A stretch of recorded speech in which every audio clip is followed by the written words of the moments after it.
Hello dear students, आप सब कैसे हैं।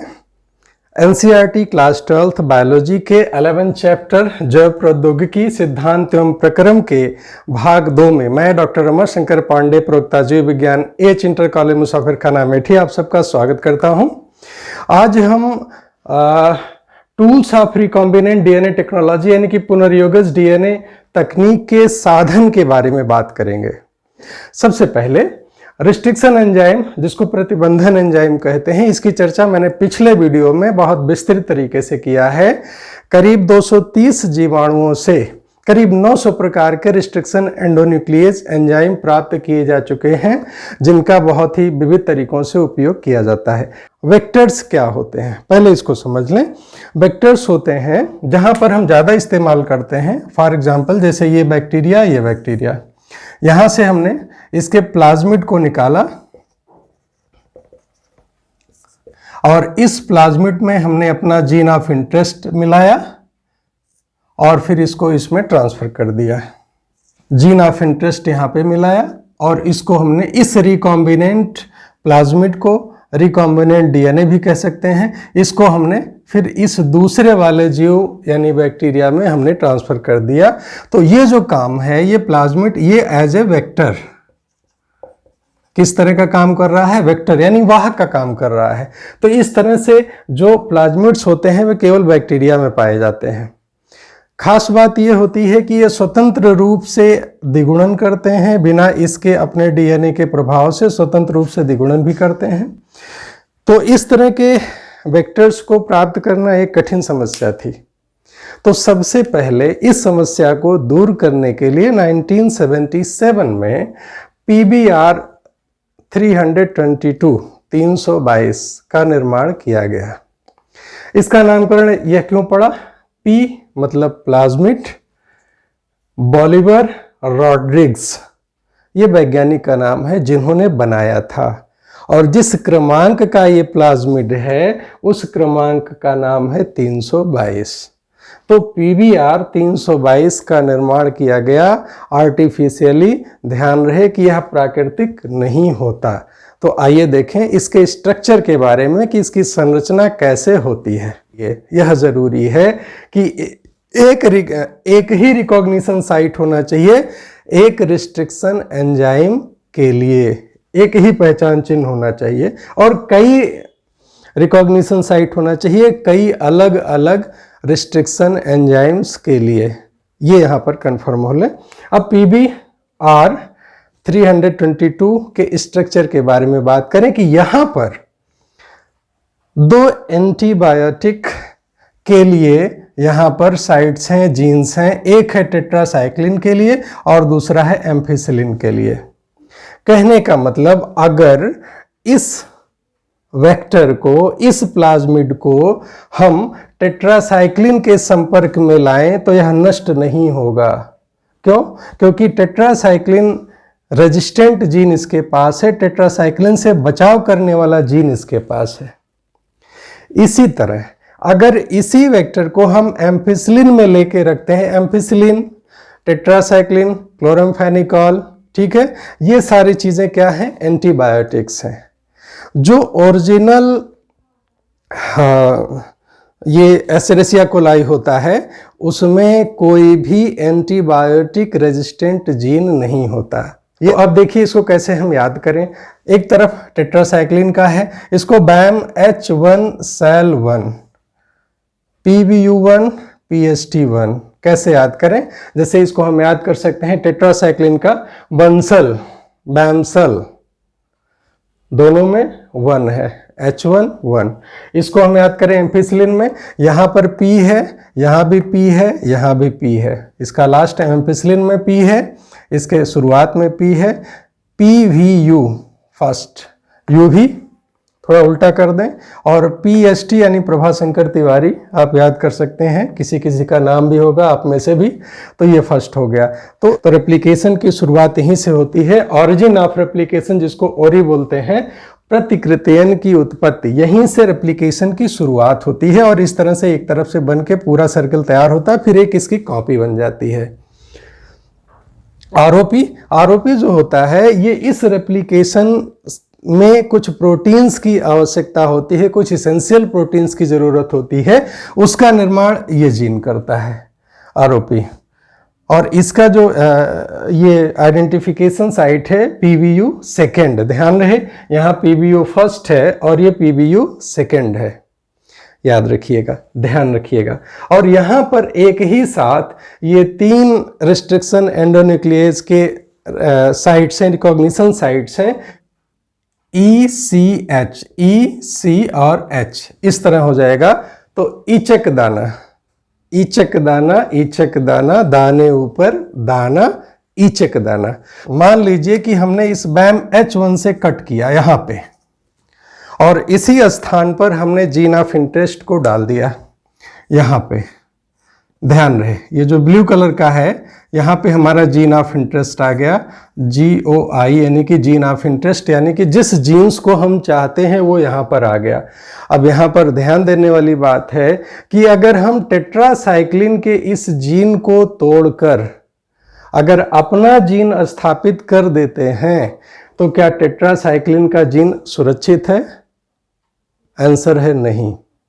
इसका मतलब ये हुआ कि अगर इस जीन को ट्रांसफर करने के बाद अगर हम इसको टेट्रासाइक्लिन में रखते हैं इस पूरे को, तो यह नष्ट हो जाएगा, क्योंकि टेट्रासाइक्लिन से बचाव करने वाला जो जीन है वो यहाँ पर नष्ट हो चुका है। अब सेलेक्टेबल मार्कर इसको कहते हैं कि हम इन जीन्स की मदद से, जो कि एंटीबायोटिक रेजिस्टेंट होती हैं, उसकी मदद से हम अपने उस प्लाज्मिड को पहचानते हैं जो हमारे लिए डिजायरेबल है, जो हमारे लिए आवश्यक है। इसको ऐसे समझते हैं, हम डिटेल में बताते हैं कि ये मामला बनता कैसे है।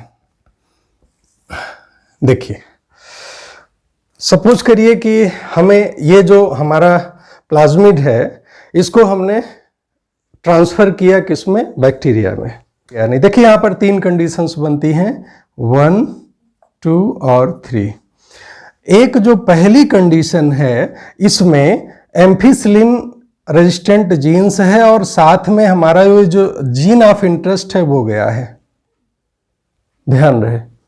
दूसरे कंडीशन में एम्फिसिलिन जीन ऑफ इंटरेस्ट जो है वो नहीं गया है, एम्फिसिलिन रेजिस्टेंट जीन्स गया है और टेट्रासाइक्लिन का भी जीन्स गया है, टेट्रासाइक्लिन रेजिस्टेंट जीन इसमें गया है। हमारा जीन ऑफ इंटरेस्ट इसमें नहीं गया है, नंबर 2 में, और तीसरे में कुछ नहीं गया है। कहने का मतलब यह प्लाज्मिड इसमें जो गया है उसमें हमारा जीन ऑफ इंटरेस्ट है, दूसरे और तीसरे में नहीं है। अब क्या करते हैं, इसके ऊपर हम छिड़काव करते हैं एम्फिसिलिन का। किसका करेंगे? एम्फिसिलिन का।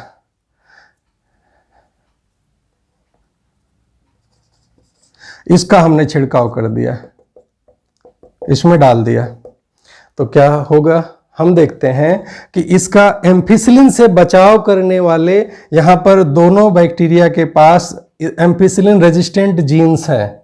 ध्यान रहे, एम्फिसिलिन रेजिस्टेंट जीन्स दोनों हैं जो रेड कलर के दिखाए गए हैं, ये दोनों तो बच जाएंगे, लेकिन इसके पास नहीं है, इसलिए यह नष्ट हो जाएगा। पहली बात।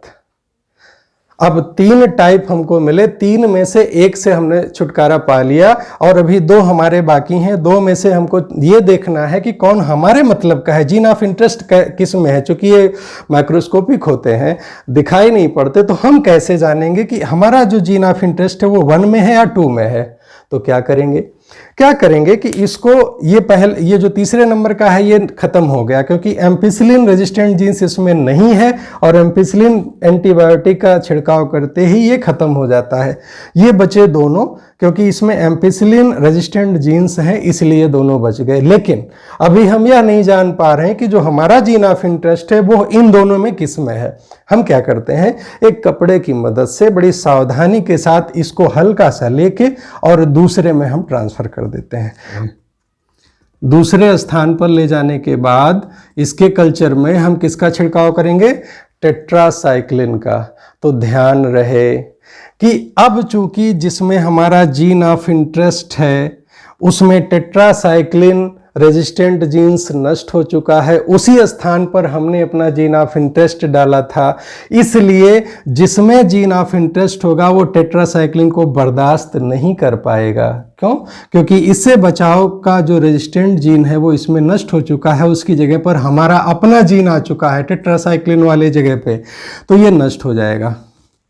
लेकिन जो दूसरा है वो उसके पास टेट्रासाइक्लिन से बचाव का जीन है, इसलिए इससे रेजिस्टेंट होगा, इससे ये बचाव कर लेगा और इसकी ढेर सारी कॉलोनी यहाँ पर बनती जाएंगी, बहुत सारी कॉलोनी बनती जाएंगी। हमको पता चल गया, यहीं पर हमको पता चल गया कि जो नंबर 2 पर है इसमें हमारा जीन ऑफ इंटरेस्ट नहीं है, बल्कि जो नंबर 1 वाले स्थान पर है इसमें हमारा जीन ऑफ इंटरेस्ट यानी वांछित जीन, एलियन जीन, जिस जीन को हम चाहते हैं वो जीन इस बैक्टीरिया के पास में है। इस बैक्टीरिया को आराम से यहाँ से निकाल के फिर बायोरिएक्टर में डाल के हम बड़ी मात्रा में अपना जो वांछित प्रोटीन है या वांछित जीन है या जो भी हम वांछित जिस काम के लिए हम इसको कर रखे हैं वह हम प्राप्त करते हैं। तो ये ध्यान रहे कि इस तरह से ये जो सेलेक्टेबल मार्कर्स होते हैं, जो एंटीबायोटिक रेजिस्टेंट जीन्स होते हैं, इनकी मदद से हम इसकी पहचान करते हैं। जो वांछित जीन है, जो वांछित प्लाज्मिड है, उसकी हम पहचान करते हैं किसके द्वारा? सेलेक्टेबल मार्कर्स के द्वारा। क्लोनिंग साइट्स क्या होती हैं? ये जो यहाँ पे क्लोनिंग साइट जो होती हैं, ये जो आइडेंटिफिकेशन के जगह होती हैं, इनको क्लोनिंग साइट्स भी कहा जाता है। क्यों? क्योंकि इन्हीं जगहों को हटा के, इन्हीं जगहों की पहचान करके हम जीन ऑफ इंटरेस्ट डालते हैं और यहाँ पर जीन ऑफ इंटरेस्ट इसके बीच में फिट हो जाता है और जितनी बार इसकी क्लोनिंग होती है, जितनी बार ये बनता है, उतनी बार हमारा जीन ऑफ इंटरेस्ट भी बनता है। इसलिए इसको क्या बोलते हैं? क्लोनिंग साइट्स कहा जाता है। इसी को क्लोनिंग साइट्स भी कहा जाता है। ये क्लोनिंग साइट्स भी कहलाए जाते हैं, क्योंकि इन्हीं जगहों को पहचान के, काट के और उन्हीं जगह पे हम जीन ऑफ इंटरेस्ट अपना लगाते हैं। तो this is also called cloning sites. अगली चीज, क्लोनिंग साइट्स में एक और एग्जाम्पल है बीटा गैलेक्टोसाइडेज। इसकी मदद से कैसे किया जाता है, आइए इसको देखें। इसी एग्जाम्पल को थोड़ा सा हम इस तरह समझते हैं। क्या किया गया कि इस अल्फा गैलेक्टोसाइडेज वाले जीन में ही हमने इसको काट के अपना जो जीन ऑफ इंटरेस्ट है उसको लगा दिया। जीन ऑफ इंटरेस्ट उसको लगा दिया। ये हमारा जीन ऑफ इंटरेस्ट है। यहाँ पर हमारा जीन ऑफ इंटरेस्ट है। ध्यान रहे इस वाले में first condition, second condition, third condition, ध्यान रहे। अब ध्यान से सुनिए इसमें क्या होता है। सेकंड कंडीशंस में क्या होता है, जो ये बना है, दूसरा वेक्टर बनाया गया है, ये भी आर्टिफिशियल है। इसमें क्या होता है, ध्यान दीजिए कि सबसे पहले इसमें एम्पिसिलिन डाला गया। इस पूरे कल्चर में हमने किसको, एम्पिसिलिन को डाला, ठीक। एम्पिसिलिन डालते ही जिसमें एम्पिसिलिन रेजिस्टेंट जीन नहीं होगा वह बैक्टीरिया मर जाएंगे। तो नंबर 3 का बैक्टीरिया मर गया क्योंकि इसके पास एम्पिसिलिन रेजिस्टेंट जीन नहीं है। इसके पास वो वेक्टर, वो प्लाज्मिड अंदर गया ही नहीं जो इसका बचाव कर सके। लेकिन ये दोनों बचेंगे, ये दोनों बचेंगे। तो अब यहां से हम हटा देते हैं, ये बैक्टीरिया हट गया, मर गया। तो नंबर अब इन दोनों में से हमको पहचान करना है कि हमारे काम का जो जीन है वो किस बैक्टीरिया में है। तो ध्यान दीजिए एम्पिसिलिन को डालने के बाद अब इन दोनों में से हमको पहचानना है कि हमारे मतलब का कौन सा है। तो एक केमिकल होता है जिसको हम एक्स गाल कहते हैं, एक्स गाल है। तो ध्यान रहे कि जिसमें बीटा गैलेक्टोसाइडेज जिसमें होगा वह इस एक्स गैल से रिएक्शन करके ब्लू कलर का हो जाएगा। तो हम देख रहे हैं कि ये वाला जो है नंबर 2 वाला, ये ब्लू कलर का हो गया। क्योंकि यहां पर देखिए gene of interest beta galactosidase को काटकर यहीं पर हमने ट्रांसफर किया था। तो इसका तो ये वाला हिस्सा जीन खत्म हो गया। जब ये जीन खत्म हो गया तो बीटा गैलेक्टोसाइडेज कैसे बनेगा, नहीं बन पाएगा। तो इसी जगह पर हमने अपना जीन ऑफ इंटरेस्ट डाल दिया, तो जीन ऑफ इंटरेस्ट इसमें है। एक्स गैल से रिएक्शन कौन करेगा? Beta galactosidase. वो बनेगा किससे? दूसरे वाले से, क्योंकि इसका जीन यहां पर अभी है, तो इस जीन से ये बीटा गैलेक्टोसाइडेज बनेगा, जो एक्स गैल से रिएक्शन करके ये ब्लू कलर का हो जाएगा, और इसकी पूरी कॉलोनी ब्लू कलर के बहुत सारे बैक्टीरिया बनते चले जाएंगे। यहाँ पर हम देखें तो बड़ा खुश होगा कि हम तो भाई दिखाई पड़ रहे हैं ब्लू कलर के, लेकिन ये हमारे काम का नहीं है। क्यों? क्योंकि जो वांछित जीन है, जो डिजायरेबल जीन है, वो इसमें नहीं है बल्कि इसमें है। तो हमने कहा ठीक है बेटा, तुम खुश रहो, अपनी जगह रहो, लेकिन हमारे मतलब का जो बैक्टीरिया है वो ये है। हमने इसको आराम से निकाला और बायोरिएक्टर में डाल के बहुत बड़े पैमाने पर प्रोटेक्शन कर लिया। तो ये काम होता है यहाँ पर। इसके बाद हम बात करते हैं vectors of cloning genes in plants and animals. तो देखिए बड़ी मजे की बात है, प्लांट्स में एक बैक्टीरिया है एग्रोबैक्टीरियम ट्यूमिफेसियंस, उसका नाम है एग्रोबैक्टीरियम ट्यूमिफेसियंस। ये बैक्टीरिया है।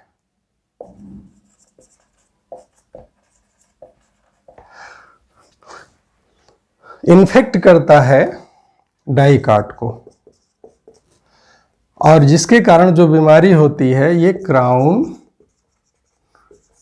गाल, ये क्राउन गाल बीमारी होती है, इस बैक्टीरिया के कारण होती है। और खास बात मैं बता दूं कि इसको नेचुरल जेनेटिक इंजीनियर कहा गया है। नेचुरल जेनेटिक इंजीनियर कहा गया है इस एग्रोबैक्टीरियम ट्यूमिफेसियंस को। तो क्यों?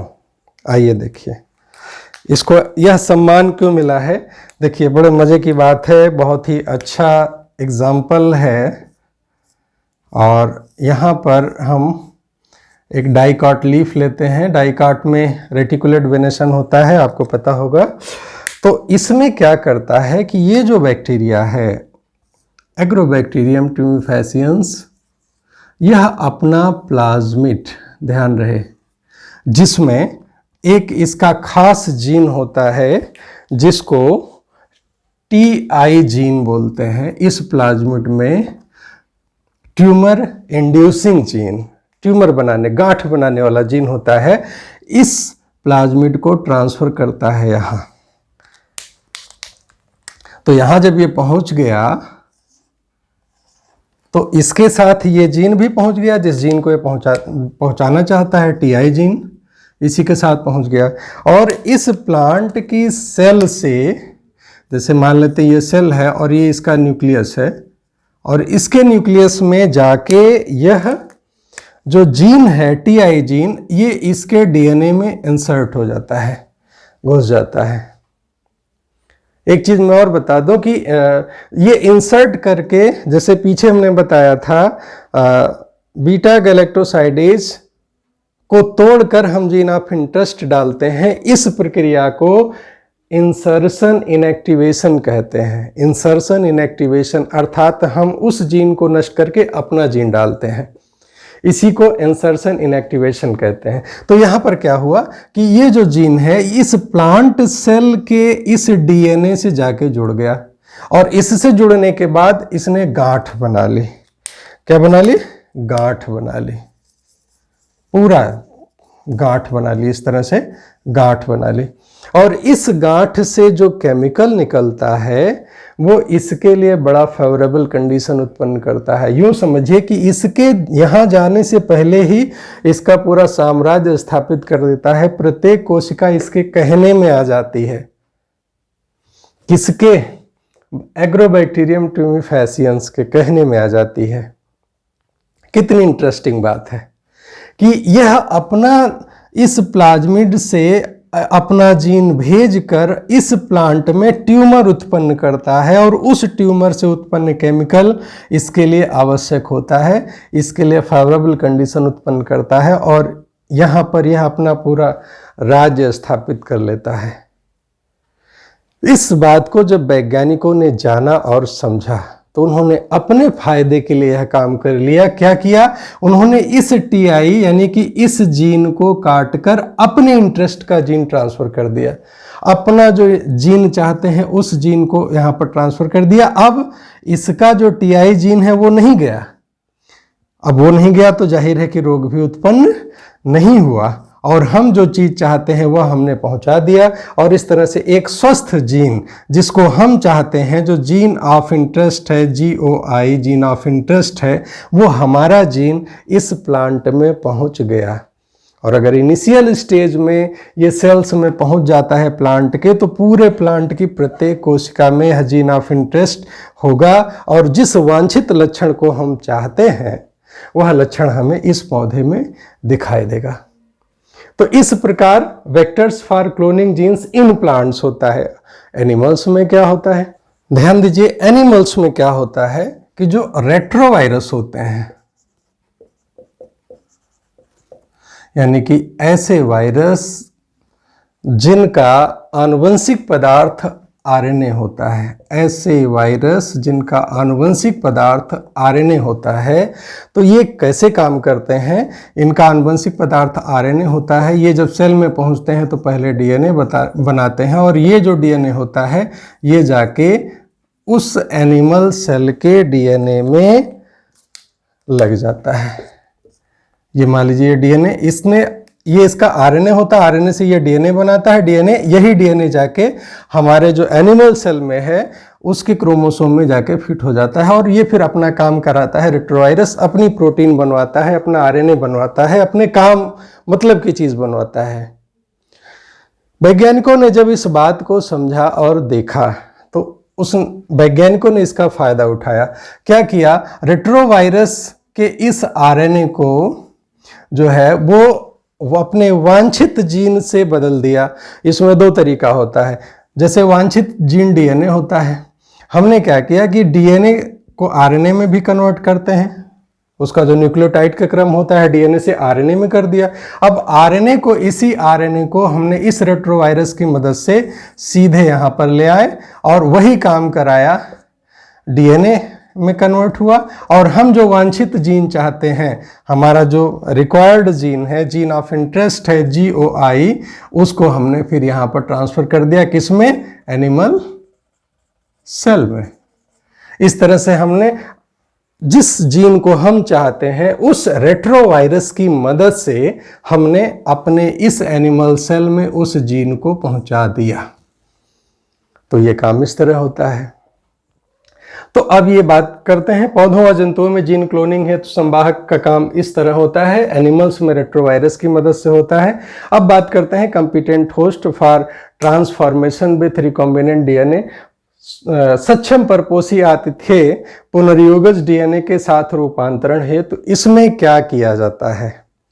प्यारे बच्चों, जैसे बैक्टीरिया है तो बैक्टीरिया के अंदर आसानी से प्लाज्मिड घुसता नहीं है। ऐसा नहीं है कि हम बिल्कुल ये जो जितनी आसानी से आप देख रहे हैं, पढ़ रहे हैं, इतनी आसानी से बातें होती नहीं हैं। इसमें क्या होता है, जैसे ये बैक्टीरिया है और यहाँ से हमको प्लाज्मिड जो हमारे पास हैं रिकॉम्बिनेंट प्लाज्मिड, उनको हमें इसके अंदर करना है। तो सबसे पहले क्या करेंगे, इसको कैल्शियम आयन में रखते हैं। किस में रखते हैं? कैल्शियम आयन में। तो भी बात नहीं बनती, थोड़ा सा परमेबिलिटी पे असर पड़ता है, पारगम्यता इसकी बढ़ जाती है। इसके लिए इन प्लाज्मिड्स को हमें इसके अंदर करना है, इस बैक्टीरिया के अंदर करना है। तो कैसे करते हैं, किन तरीकों से करते हैं, कंपिटेंट होस्ट कैसे बनाते हैं, कैसे ये सक्षम होते हैं इसको ग्रहण करने के लिए? तो इनके साथ बैक्टीरिया के मामले में क्या होता है, पहले इसको कैल्शियम आयन के अंदर रखते हैं, इसके बाद इसको ठंडा करते हैं। किस में रखते हैं? आइस में ठंडा करते हैं। ठंडा करते इसको ठंडी लगती है और फिर गर्म करते हैं। फिर क्या करते हैं? गर्म करते हैं, हीट करते हैं। और किस तापमान पे? 42 डिग्री सेल्सियस पे गर्म करते हैं। ठंडा किया, फिर गर्म किया और फिर ठंडा कर देते हैं, फिर आइस में रख देते हैं। तो इस तरह बार बार ठंडा करने पे, गर्म करने, फिर ठंडा करने पर इसमें छोटे से छोटे पोर्स बन जाते हैं। पोर्स बन जाते, उन पोर्स की मदद से ये जो प्लाज्मिड होता है ये आसानी से ई कोलाई के अंदर प्रवेश कर जाता है, बैक्टीरिया के अंदर प्रवेश कर जाता है। ये तो बात हुई बैक्टीरिया की।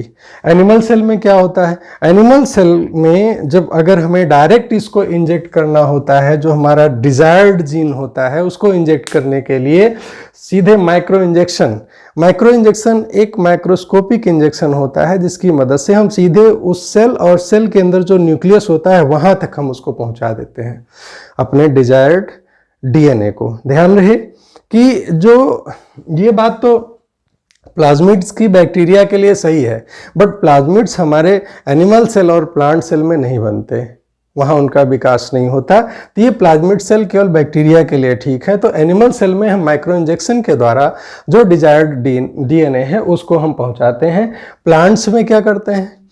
प्लांट्स में उस डीएनए को, जो हमारा डिजायरेबल डीएनए या जीन है, उसको, वांछित जीन को गोल्ड या टंगस्टन से कोट करके और बम्बार्डमेंट, एक तरह से समझिए जैसे गोलियों की बौछार की जाती है, उस तरह से बौछार करके, जिसको हम बायोलिस्टिक और जीन गन कहते हैं, इसकी मदद से, बायोलिस्टिक गन से या जीन गन की मदद से इसकी बौछार करते हैं।